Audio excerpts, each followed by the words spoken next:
Fala galerinha do xadrez, tudo beleza? Pessoal, temos mais uma partida aqui entre Vasily Ivanchuk e Ding Liren no match aí dos dois na Legends of Chess 2020, tá? Então eu já mostrei anteriormente uma partida do Ivanchuk contra o Ding Liren e nesse mesmo match aqui mais uma partida então Ivanchuk de brancas e ele abre com o peão da dama, cada vez ele faz uma abertura diferente, ele não está muito preocupado com a abertura. A partida segue com cavalo em F6 aqui pelo Ding Liren, C4, temos E6, cavalo C3 e aqui bispo B4 cravando o cavalo. Cavalo em F3, roque, E3 e aqui o Ding Liren resolve capturar o cavalo com o bispo por C3 cheque, B por C3 e D6 simplesmente. O Ivanchuk segue desenvolvendo com o bispo D3 e o Ding Liren vai em direção ao centro com o lance E5.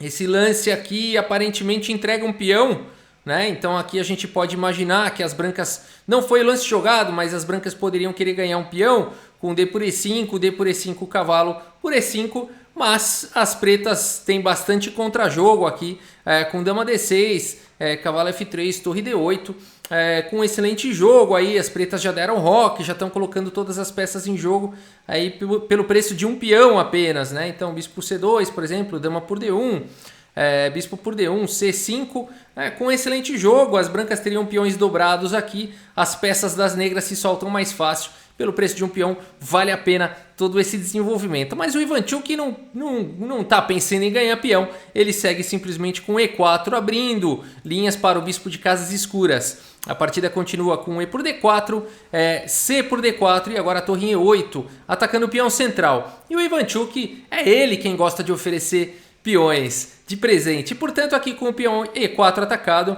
ele faz o lance roque e deixa aí o peão para o Ding Liren. O Ding Liren aceita, faz o lance cavalo por E4, temos torre em E1 atacando o cavalo volta para F6, aqui torre por E8 cheque, cavalo por E8, bispo em G5 atacando a dama, F6 protegendo e o bispo volta então para D2 e o Ivanchuk, é verdade, tem um peão a menos.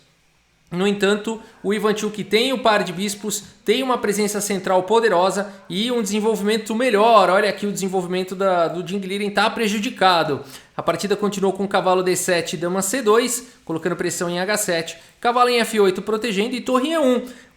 O Vasily Ivanchuk completou o desenvolvimento de todas as suas peças muito antes aqui do Ding Liren, está criando ameaças na posição. A partida seguiu com C6 pelo Ding Liren e aqui A4 temos cavalo C7 e agora D5 sem nenhum pudor, né? O Ivanchuk oferece mais um peão já com um peão a menos.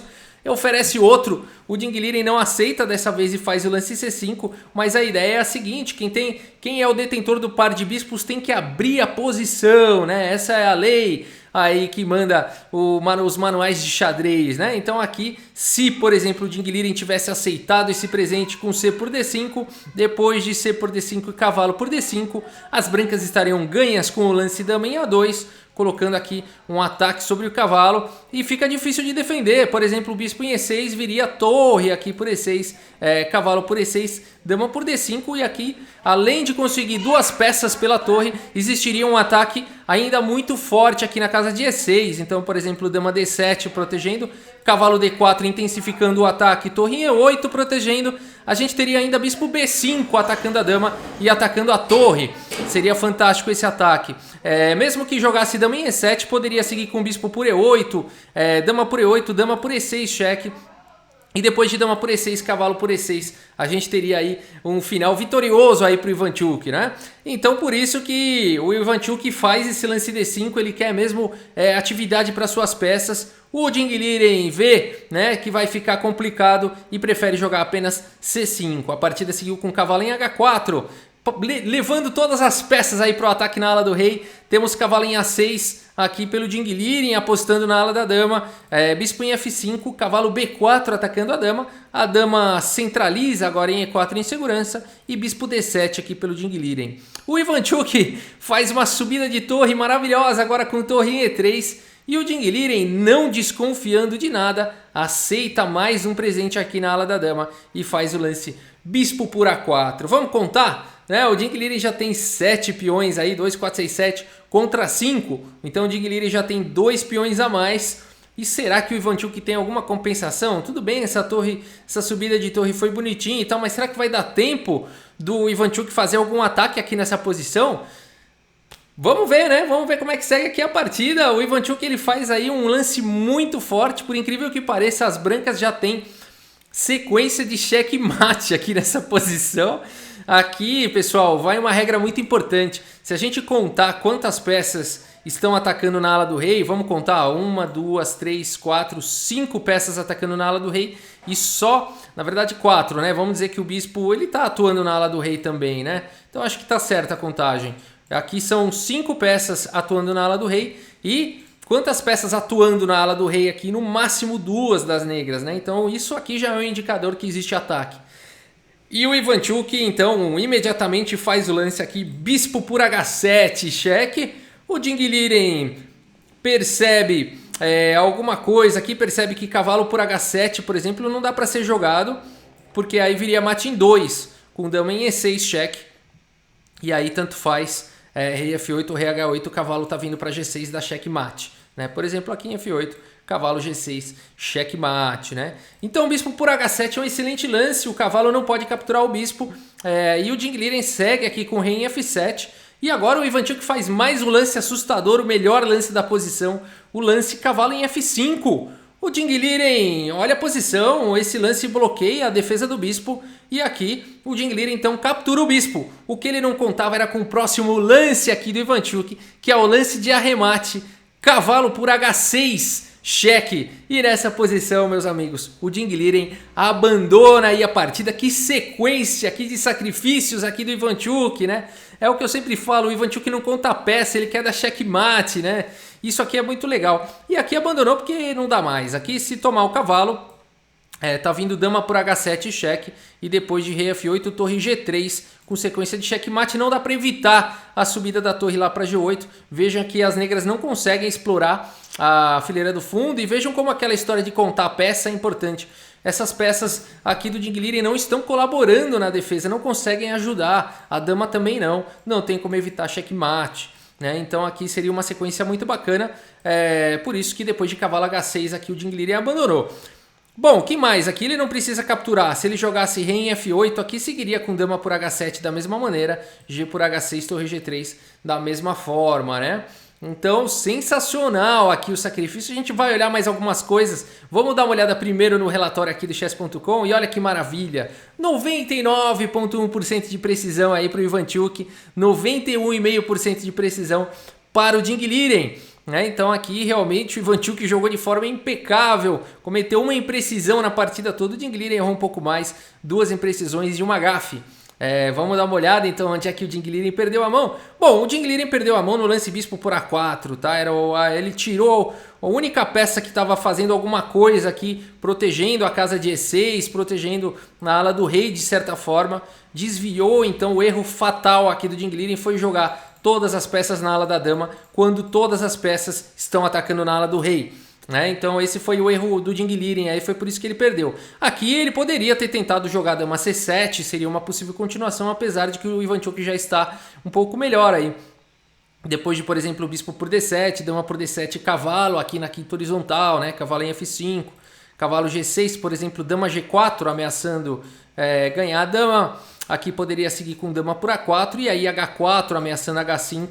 É um ataque muito forte para as brancas, né? Ah, Rafael, mas aí teria cavalo por D5. Eu também sou bom de ver tática, porque aí o peão tá cravado, senão tá caindo a dama. É verdade, parabéns. Teria mesmo cavalo por D5, atacando aqui a torre, inclusive. E depois de torre E4, então, poderia seguir com torre E8, torre por E8, dama por E8 e C por D5. Uma posição aí melhor para as brancas, ainda assim uma partida difícil, as brancas têm uma peça a mais, é verdade, tem um ataque forte na ala do rei, é verdade, mas as pretas têm muitos peões, mas ainda assim é uma posição vantajosa para as brancas.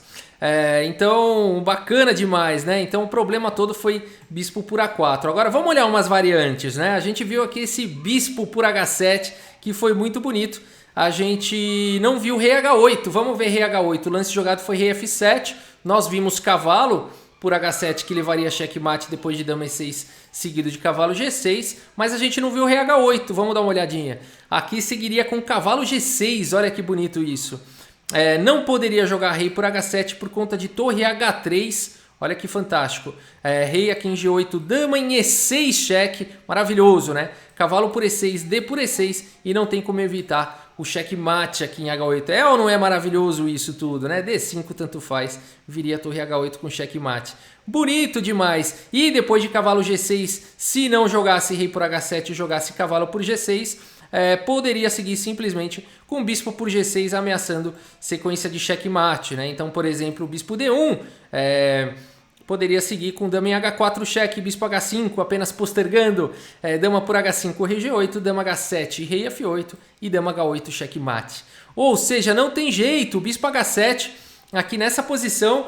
O computador dá mate em 7, pessoal, é forçado e o Ivanchuk encontra todos os lances, é incrível isso, tudo ao toque, tudo lances instantâneos. Bispo por H7 então, rei em F7 foi jogado, cavalo em F5. E aqui mais uma vez, pessoal, vamos explorar aqui algumas opções, né? Se tivesse jogado G, aqui a gente viu que o lance jogado foi cavalo por H7 e aí depois veio o cavalo H6 cheque, indo pro que o Jinglirin abandonou, porque como a gente viu teria checkmate. Mas aqui nessa posição, se jogasse G6, por exemplo, bom, aí poderia seguir com dama em E7 cheque, dama por E7, torre por E7, checkmate.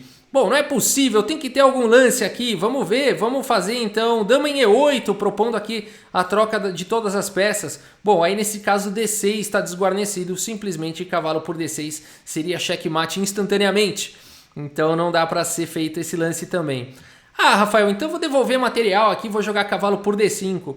Bom, aqui seguiria dama por D5 cheque e depois de cavalo em E6, dama por E6 cheque, rei em F8 e aí dama G8 com checkmate. Ou seja, não tem jeito, né? O Jinglirin fez o lance cavalo por H7 e depois de cavalo em H6 cheque, aqui o Jinglirin abandonou, porque como a gente viu mesmo, qualquer lance vai perder. G por H6, dama por H7 com sequência de checkmate, rei F8, dama por H7 com sequência de checkmate. Então não tem nenhum outro lance aqui para considerar. Das duas formas leva checkmate. Bonito demais, né? E dessa forma, então, o Ivanchuk ganhou aí do Jinglirin em 25 lances, né? 25 lances aí bastaram para o Ivanchuk vencer o Jinglirin e o Ivanchuk acabou vencendo, portanto, o match contra o Jinglirin. As duas outras partidas, se não me engano, foram empates. Então, muito bacana, né? Muito bacana. Agora, estamos aguardando ansiosamente aí por Ivanchuk contra Magnus Carlsen. Beleza, pessoal? É isso por enquanto. Muito obrigado pela sua audiência. Um grande abraço aí para todos vocês e até a próxima. Valeu!